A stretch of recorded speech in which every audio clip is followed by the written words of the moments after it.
Hello everyone and welcome back to my channel. Tonight's video is going to be all about using it up. So use up the stuff that's in the refrigerator, whether it's your condiments or your milk or juices or eggs, whatever the case may be. What you can use up in your pantry without depleting your pantry. Some things you might have hidden in the freezer. Some ingredients that you can put together where you can make a meal. Or if you have a garden in that, I can leave some suggestions in the description of different dishes that you can make, vegetarian type or just with, small amounts of meat and that, because meat is getting a little expensive now. And get that stuff used up. That's less trips to the grocery store, less money spent, and then you can take that money and use it for something else or just plain save it. Or like I sometimes do, when I don't use it for something else and I don't save it, I apply it to next month's grocery bill. So I hope you're all well. Thanks for stopping by, and I'll see you in the next video.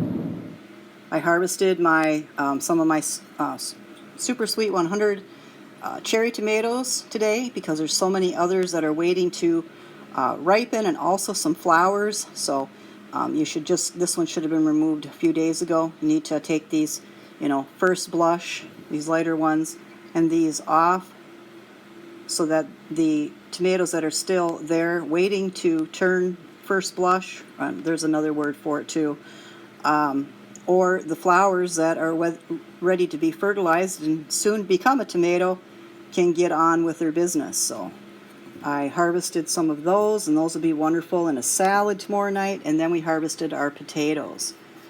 So our potatoes had been in for 90 days. They were 75 to 90-day potatoes. So we let them right to the end. You can go like this with the skin. The skin is nice and tough, so we'll cure them. Yes, for planting, I think we planted 3 eyes. We got 3 bushes. Of course, in one of the pots that had nothing to do with our potatoes, I was pulling sprouts out all summer long. So I don't know what went on there, if I got soil that had potato sprouts in it from the store or just what went on. But, for having 3 plants, leaving them in 90 days, they were in a 5-gallon pail, and really only took up about half of that when all was said and done. We waited until the foliage died, and then once the foliage went from a dead green to a dead yellow and then a dead brown, I counted the days. It was 90. It was time to go. So that's our little harvest. I will let them cure for whatever time period is recommended, and then we will boil those up and have a meal. And this would be our biggest harvest yet of potatoes. We've usually grown red potatoes, gotten anywhere from 6 to 8, and they've been a little bit bigger. But then we had a whole bunch of little ones. So here we just had one little one. The rest of them are probably going to be about this size due to the fact that they were in a 5-gallon pail. And, you get what you get, and we're happy to have them because fresh potatoes that you've grown yourself are way better than store-bought. And then, of course, I'm not going to wash them. I forgot to add that in. You wouldn't be washing them or anything like that. I'm just going to leave the dirt on, put them on some newspaper, cure them for however long is recommended, and then we're going to wash them. And, of course, we likely will not peel them at all. I like potato skins from potatoes I've grown, so we'll likely just wash them up, scrub them up good, and put them in a saucepan and boil them up and eat them. And of course with that, I love to have cucumber salad. So I just slice cucumbers, and then I make my own dressing with mayonnaise, a little bit of sugar, a little bit of salt, and a little bit of milk. And I pour the cucumbers with that dressing over the top of the new potatoes. And I learned how to do that years and years ago when I did home health care. It was 1920, had never ate quite as luxurious as that, and just love that and still love it to this day.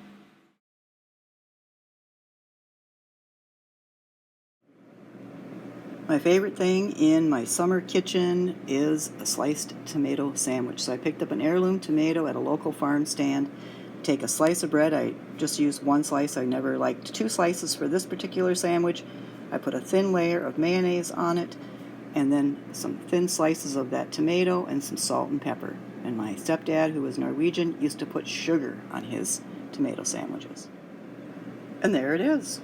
So can't wait to eat this, and then I just eat the rest of the tomato on the plate.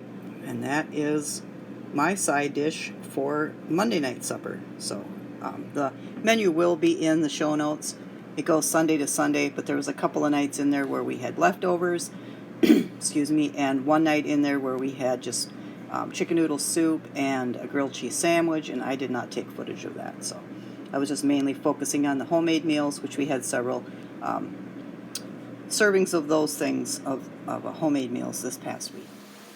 Okay, it's Sunday night, so I'm going to go Sunday to Sunday with the meals, and then upload a video on Tuesday night with the meals and a grocery haul. So a couple of weeks ago when I was making ratatouille, I cooked up a bunch of summer squash that we bought, and some zucchini and onion and eggplant, and then portioned into 3 bags, froze them, and I've taken 1 bag out tonight. So eggplant does freeze well. I didn't know if it would or not. It does freeze well, and right now I'm just cooking the zucchini and the eggplant and the carrots, just to kind of get the water out from being in the freezer, get a little brown in that with some seasoning. I guess probably the creators or the first people that made ratatouille knew that tomatoes make a really good, almost like a zesty, sweet and savory sauce to the ratatouille. So I am just cooking down a couple of Roma tomatoes that I need to use up. I bought more Roma tomatoes this last week, so these guys need to be cooked up. And then I poached some chicken, and I'm just going to reheat that, brown it just a tiny bit so it doesn't dry out. And then we're going to have chicken in tonight's ratatouille. I know that isn't the way things go, but this was leftover chicken that needed to be used up, so I poached it, and we're going to have to eat it tonight, some of it, and then some of it tomorrow night in wraps. So that is tonight's meal. Then in one of my recent hauls, you saw that I bought potatoes after not having bought them for 3 or 4 months, and these are the potatoes that were left in the crisper. I know a lot of people have said over the years, don't they rot? My potatoes don't rot in the crisper. They still have plenty of starch. They still have plenty of taste. They even grow sprouts, some of them. So these are going to be boiled up and then fried with, part of them are going to be fried with kale, and the other part are just going to be boiled potatoes with kale. And with the fried potatoes and kale, we're going to have some kind of meat. I'm not sure what yet. And with the boiled potatoes and kale, my husband wants sausage. So we'll probably have a stadium brat for him with that. So those are 2 different meals that we will use these 7 potatoes for. So get those used up, and then the other 5-pound bag is in the refrigerator. Okay, this is Tuesday night's meal. So my husband is having kale. So we soften the kale, and then we add it to the potatoes once they get crisp. So we're going to drain the kale and add it to the potatoes, and then cook that with a little bit of butter. And then he's going to have some bratwurst and a piece of the season's first piece of sweet corn. I'm going to have a different kind of meal. I know that a lot of people have asked, do I eat the same as my husband?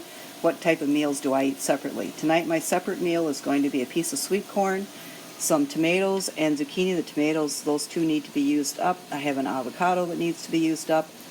That zucchini needs to be used up, so I'm just going to fry up the tomatoes and the zucchini and have that on a plate with sliced avocado and a sliced boiled egg and my piece of sweet corn. And that's going to be my supper. That's kind of the way that it's worked for years. In the first part of our marriage and that, I really didn't have much of an appetite, so I would just eat maybe the vegetables or something. I didn't grow up eating bratwurst or sausage. A lot of the things, the vegetables my husband eats, I did not grow up eating that. I grew up really super poor, and my mom was a horrible cook, and we had 3 meals that she interchanged, both for supper and dinner time. And some of those even went over into breakfast. So sometimes we had oatmeal for supper, and we had oatmeal for breakfast. And we had, on a regular basis, something called rice mush. My stepfather was Norwegian. Evidently that was something they liked, so it was just making up some rice, cooking it down into a mush, and putting cinnamon and butter on it. And that would be an entire meal. And there wasn't fast food restaurants, there wasn't frozen food, there wasn't junk food in the 70s. So we had the farm and some meat that we got off the farm. My dad just had milk cows and beef cows. That was it. So we didn't have a garden, and we were poor. And my husband grew up totally different. So when we got married, we were 2 totally different people eating 2 totally different types of food. And it was kind of difficult for quite a few years because for finances and that, I either had to eat something out of the meal or just have a sandwich. And then after a few years, I just decided, you know what, I'm going to eat what I want to eat, what makes me happy, what keeps me healthy, and what I'm able to digest. And so that's what I do, and it works for us. It doesn't cost us really any more money, so that is Tuesday night's supper.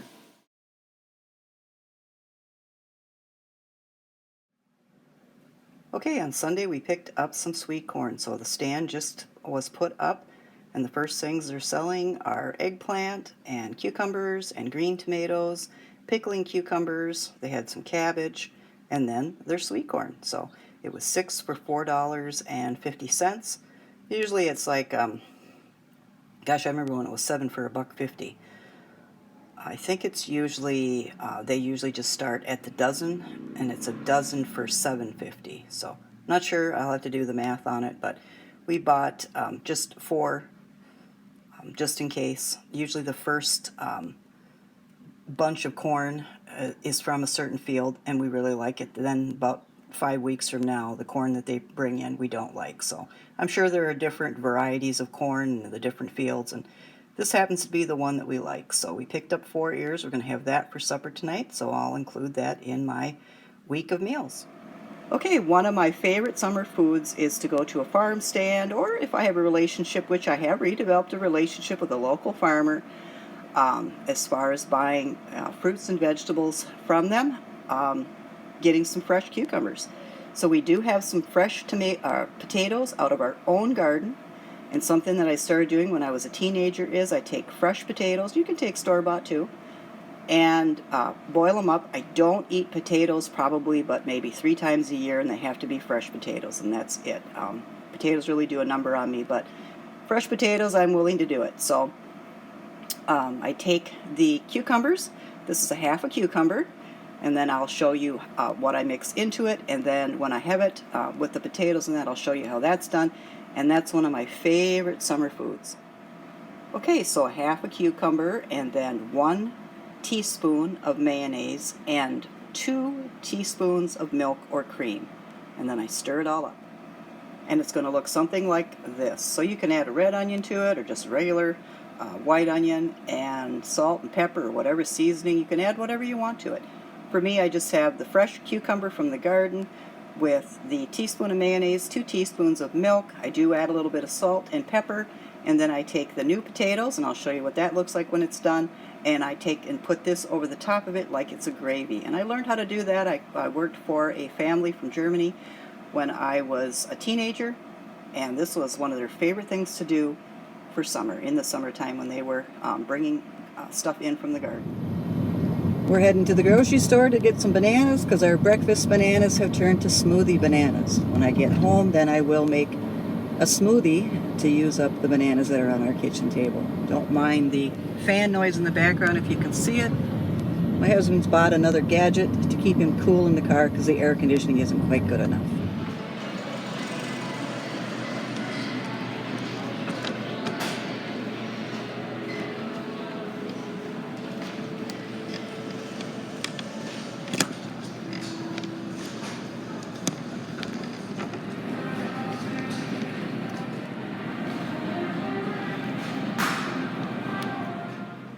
Okay, back to Sunday night prep. So I did get a couple of cabbages down at the grocery store. It was $1.62 for the red and $1.09 for the green cabbage.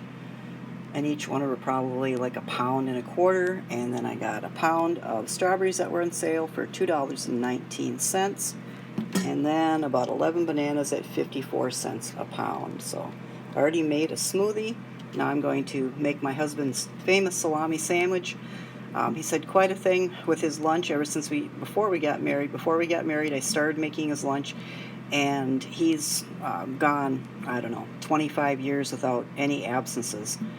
The only time he takes off work is basically, when they're told to take vacation, or if there's some other thing wrong where there's no work. But yeah, I've made his lunch now 31 years. It started with homemade meals, with homemade rolls or store-bought rolls for about 10 years, and then the microwave situation at work got to be too complex, so Then we went to salads, a loaded salad with like croutons or, again, homemade roll or garlic toast. And then that wasn't quite enough, so because we were doing garlic toast anyways, we went to loaded salad with a sandwich with something other than meat. And then we went with meat, and then we had gave up the salads and we went with just the sandwich, and then it was a piece of fruit for a while, and then it was a cheese stick, and now we're just at the meat sandwich, a fruit, and a Larabar. That is his lunch. So after 31 years, that's where we're at. So I'm about to make the salami sandwich. And this is my husband's famous lunch meat sandwich. So I'm sorry, but it's not salami this week, it's Braunschweiger. He started that probably in the last year and a half or so. He just got tired of salami every day. I don't blame him. We've tried every type of salami, every type of lunch meat. We've done roast beef and Braunschweiger, salami, turkey, chicken, rotisserie chicken, all of it. BLTs, BTs, BLs, all of it. And he's been the happiest in all brands and all price points. He's been the happiest with the salami and the Braunschweiger. So just whatever bread we decide upon, it's usually slightly higher quality than Wonder Bread. And we've tried, again, all breads, all butters. So use a butter spread, nothing fancy, neither on the salami or the Braunschweiger. He likes his meat a certain thickness for the Braunschweiger, and we slap those two slices together and cut them in half, and we put them into a plastic sandwich keeper. I think he's had this one for about 15 years. And as far as a brown bag, no, he doesn't take a brown bag. He has a lunch box that he usually buys a new one probably every 12 years, 10, 12 years. So that is his sandwich. It's the way he's always liked it. And so I'll slap that together and get it in the refrigerator, and he'll be up in an hour for breakfast. And that I make sure that he has fruit and juice and milk. Sometimes he does have cereal or half a sandwich or something like that with some like peanut butter and jelly or whatnot. And I send him out the door. And I've done that ever since we got married, and I enjoy doing it. Something that I enjoy. Yes, he could do it, but since I enjoy doing it, I do it. So I've got a couple of pounds of ground beef that I need to use up. That's been sitting in the refrigerator for a couple of days. We had some grilled hamburgers and sloppy joes with part of it. I'm going to make Minnesota casserole here with another part of it. My husband is having 3 little sliders for supper on some homemade buns, and then I'm going to make some meatballs. He would like a little bit of meat with his ratatouille. I'm fine with all the vegetables, but he wants some meatballs. So I'm going to make some meatballs with some Dutch seasonings and the ground beef, and then onion and garlic, salt, and an egg, and some finely crumbled crackers. And then I make the meatballs like I've always done. We can use them for any type of meal, or we can include them in spaghetti and meatballs. He likes meatballs with his spaghetti. He says he's kind of done with tacos right now. The seasoning is, I don't know, it's different than it used to be, or I just stopped making them for so long that he just isn't used to the taste anymore. I don't think we've had tacos for about 20 years, so. And I don't eat ground beef at all, so of course I don't get any of that, tacos or any of it. So we're just trying to use this ground beef up, and these are the meals that I'm going to create from it. Okay, here is my Minnesota hot dish with the ground beef and the tomato paste in it. So that's after I boil the noodles and add the vegetables, that will be ready. And these are little meatballs, and then I'm having, sorry about the steam, some hard-boiled eggs for supper.